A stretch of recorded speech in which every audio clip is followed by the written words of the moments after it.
नमस्कार साथियों। अगर आप भी कोई प्राइवेट नौकरी करते हैं और 10,000, 12,000, 15,000 रुपये मंथली तक कमाते हैं तो आज की वीडियो आप सभी प्राइवेट नौकरी वालों के लिए काफ़ी ज़्यादा महत्वपूर्ण रहेगी, क्योंकि सरकार के कुछ ऐसे नियम हैं, कुछ ऐसी योजनाएं हैं जो आप सभी को जानना बेहद ज़रूरी है। इसीलिए मैंने आप लोग को अवेयर करने के लिए इस वीडियो को बनाया है, ताकि उन सभी सरकारी सुविधाओं की जानकारी आपको हो पाए जो कि सरकार आपको देती है। तो आइए वीडियो को स्टार्ट करते हैं और जो भी चीज़ें हैं वो एक एक करके आपको समझाते हैं। नंबर 1 पर तो यहाँ पर हम लोग बात करेंगे प्राइवेट नौकरी के लिए अब रजिस्ट्रेशन जरूरी होगा। यानी जो भी व्यक्ति प्राइवेट नौकरी करता है, चाहे 10,000 कमाता हो, चाहे 15,000 कमाता हो, चाहे 80 या 70-80 हज़ार जो भी कमाता हो, तो आप आते तो प्राइवेट नौकरी की श्रेणी में ही हो। ठीक है, क्योंकि प्राइवेट नौकरी का कोई भरोसा नहीं होता, कभी भी वो जा सकती है। इसीलिए मोदी सरकार ने प्राइवेट नौकरी करने वालों के लिए एक बड़ी घोषणा करी है। घोषणा मतलब ये करी है कि एक प्रस्ताव लाने की तैयारी कर रही है मोदी सरकार। अगर वो पारित हो जाता है तो आप सभी प्राइवेट नौकरी करने वालों के लिए काफ़ी ज़्यादा फायदा होगा।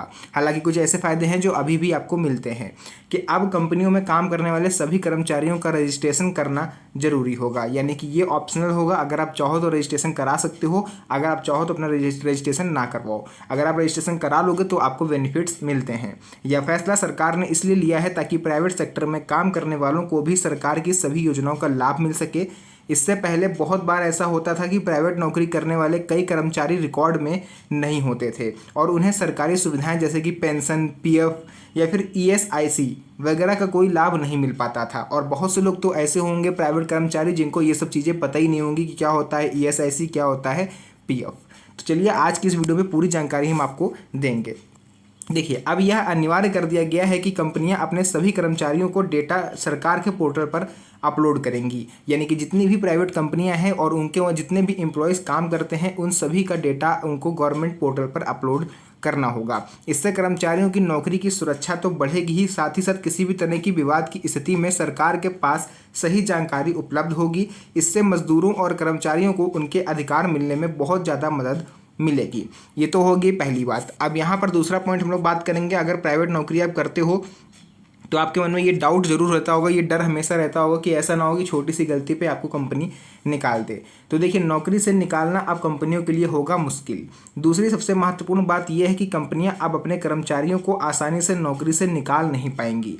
यानी सरकार ने श्रम कानूनों में संशोधन कर दिए हैं ताकि प्राइवेट सेक्टर के कर्मचारियों को जॉब सिक्योरिटी मिल सके। यानी उनको अचानक से कोई भी कंपनी जो है नौकरी से ना निकाल पाए और उन पर जो बेरोजगारी का जो आलम होता है वो ना मंडराए। इसके तहत अगर कंपनी किसी कर्मचारी को बिना उचित कारण के निकालती है तो वह नियमों के उल्लंघन में आएगा। कर्मचारी चाहे तो शिकायत कर सकता है और कंपनी को उसके खिलाफ सही प्रक्रिया को फॉलो करना होगा। इसके साथ ही देखिए, कर्मचारियों की सैलरी, छुट्टियों का हक और अच्छा व्यवहार सुनिश्चित किया गया है। कोई भी कंपनी अपने कर्मचारियों से बदतमीजी से बात नहीं कर सकती। अगर उन्हें छुट्टी की आवश्यकता है तो वो उन्हें मंजूर करनी होगी। कई बार ऐसा देखा गया है कि कंपनियां 8 घंटे बोलती हैं काम, लेकिन 10-10, 12-12 घंटे काम करवाती हैं और उनको सैलरी सही से नहीं देती। यह कदम निजी कंपनियों में काम करने वालों को राहत का एहसास देगा और उन्हें अपने भविष्य को लेकर सुरक्षित महसूस करवाएगा। तो ये तो रहा सेकेंड पॉइंट। अब हम लोग बात करेंगे नौकरी जाने पर 90 दिन की सैलरी देने का भी प्रावधान करा जा रहा है। यानी कि अगर आपकी नौकरी एकदम से जाती है तो कंपनी को आपको 3 महीने की सैलरी देनी होगी ताकि आपको नई नौकरी ढूंढने में कुछ समय मिल सके। देखिए, तीसरा सबसे बड़ा ऐलान ये होगा कि किसी कर्मचारी की प्राइवेट कंपनी से नौकरी अगर जाती है तो उसे तुरंत आर्थिक परेशानी का सामना ना करना पड़े। इसके लिए सरकार ने व्यवस्था की है कि ऐसे में कर्मचारी को 90 दिन की सैलरी यानी 3 महीने की वेतन मिले। यह एक बहुत बड़ा और राहत देने वाला कदम है, खासकर उन लोगों के लिए जो परिवार चलाते हैं, यानी जो फैमिली मेम्बर्स हैं, फैमिली मैन हैं, जो अपना फैमिली का पेट पालते हैं प्राइवेट नौकरी करके। और अचानक से अगर उनकी नौकरी छूट जाती है तो उनके लिए ये गहरा झटका सा हो सकता है। यह 3 महीनों की सैलरी उन्हें या तो नई नौकरी खोजने का समय देगी या फिर उन्हें इस मुश्किल समय में सहारा देगी। इसके साथ ही देखिए, सरकार के इस फैसले से प्राइवेट कंपनियां भी अपने कर्मचारियों को रखने के लिए अधिक जिम्मेदारी से काम करेंगी और कर्मचारियों की स्थिति बेहतर होगी। अब यहाँ पर एक चीज़ हम आपको बता देते हैं। मान लीजिए आप किसी कंपनी में काम करने जाते हो और उस कंपनी ने आपको निकाल दिया। आपने 1 महीने काम करा और आप सोचो कि अब हम यहाँ से हट जाएँ और हमें 3 महीने की सैलरी मिल जाए, तो ऐसा नहीं होगा। कंपनी में 1 साल काम करना जरूरी है। साथ ही साथ और भी कई चीज़ें हैं, कई शर्तें हैं जो हम आगे आपको बताएंगे। और ये जो 3 महीने वाली सैलरी है केवल एक ही बार आपको मिलेगी, यानी पहली बार अगर आपकी नौकरी छूटती है तो। हर बार अगर आप नौकरी छोड़ देते हो तो फिर ये सुविधा आपको नहीं मिलेगी। प्राइवेट नौकरी करने वालों को भी मिलेगी पेंशन। जी हाँ साथियों, ये सबसे बड़ी योजना हो सकती है।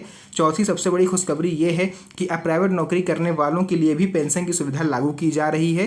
पहले सिर्फ सरकारी कर्मचारियों को ही निश्चित पेंशन मिलती थी, मगर अब केंद्र सरकार नई योजनाओं जैसे कि नेशनल पेंशन स्कीम यानी एनपीएस के तहत निजी क्षेत्र के कर्मचारियों को भी रिटायरमेंट के बाद हर महीने पेंशन देने के पर विचार कर रही है। लेकिन यह पेंशन कर्मचारियों के योगदान यानी कि कंट्रीब्यूशन और निवेश पर निर्भर करेगा। जितना वो कंट्रीब्यूशन इसमें देंगे उस हिसाब से उनको पेंशन मिलेगी। कंपनी और कर्मचारी दोनों अपने हिस्से का पैसा एनपीएस या अन्य पेंशन फंड में जमा करते हैं, जिससे उनकी रिटायरमेंट के बाद निश्चित इनकम उनकी जो है वो सुनिश्चित हो जाती है। इसके अलावा सरकार ने ऐलान किया है कि कम वेतन पाने वाले निजी कर्मचारी भी प्रधानमंत्री श्रम योगी मानधन योजना और अटल पेंशन योजना आदि का लाभ उठा सकते हैं, जिससे 60 साल की उम्र के बाद उन्हें कम से कम 1,000 रुपये से लेकर के 3,000 रुपये प्रति माह पेंशन मिलती रहे। निष्कर्ष देखिए, इन सभी योजनाओं और फैसलों का सीधे फायदा देश के करोड़ों प्राइवेट सेक्टर के कर्मचारियों को मिलेगा। अब प्राइवेट नौकरी करने वालों का भविष्य भी पहले की तुलना में और अधिक सुरक्षित और उज्जवल दिखाई दे रहा है। मोदी सरकार द्वारा उठाया गया ये कदम देश के मध्यम वर्गीय और निम्न वर्गीय कर्मचारियों की आर्थिक स्थिति सुधारने के उद्देश्य से महत्वपूर्ण माने जा रहे हैं। इससे रोजगार में पारदर्शिता तो बढ़ेगी, साथ ही साथ कर्मचारियों के अधिकार सुरक्षित होंगे और आगे चलकर सामाजिक सुरक्षा का दायरा भी बढ़ सकेगा। और आपको बता दें, अगर आपको यदि इन योजनाओं का लाभ उठाना है तो आपको भी संबंधित पोर्टल पर जाकर रजिस्ट्रेशन जरूर करवाएं और अपने अधिकारों के प्रति जागरूक रहें। श्रम पोर्टल पर रजिस्ट्रेशन होते हैं जो कि कंपनी की तरफ से किए जाते हैं। वो प्राइवेट सेक्टर में काम करने वाले, अगर आप किसी भी कंपनी में काम करते हो तो वो आपकी कंपनी कर देती है। और साथ ही साथ जो भी चीज़ें हैं, देखिए मैं आपको बता दूं कि ये अभी तक जो है कुछ इसमें से चीज़ें हैं जिसका लाभ आपको मिलने लगा, लेकिन कुछ चीज़ें हैं जो आपके सहयोग पर निर्भर करेंगी, जैसे कि श्रम योगी मानधन योजना, अटल पेंशन योजना जो होती है, इसमें आप कंट्रीब्यूशन करते हो तो ही आपको पेंशन मिलती है। जो भी चीज़ें थी मैंने पूरा क्लियर समझाने की प्रयास करा है। अगर आपको वीडियो पसंद आई हो तो वीडियो को लाइक करके इसे अपने यार दोस्तों के साथ शेयर करिए। बाकी मिलते हैं आप सभी से नेक्स्ट वीडियो में एक और अच्छी इंटरेस्टिंग मज़ेदार वीडियो के साथ। तब तक के लिए धन्यवाद। जय हिंद।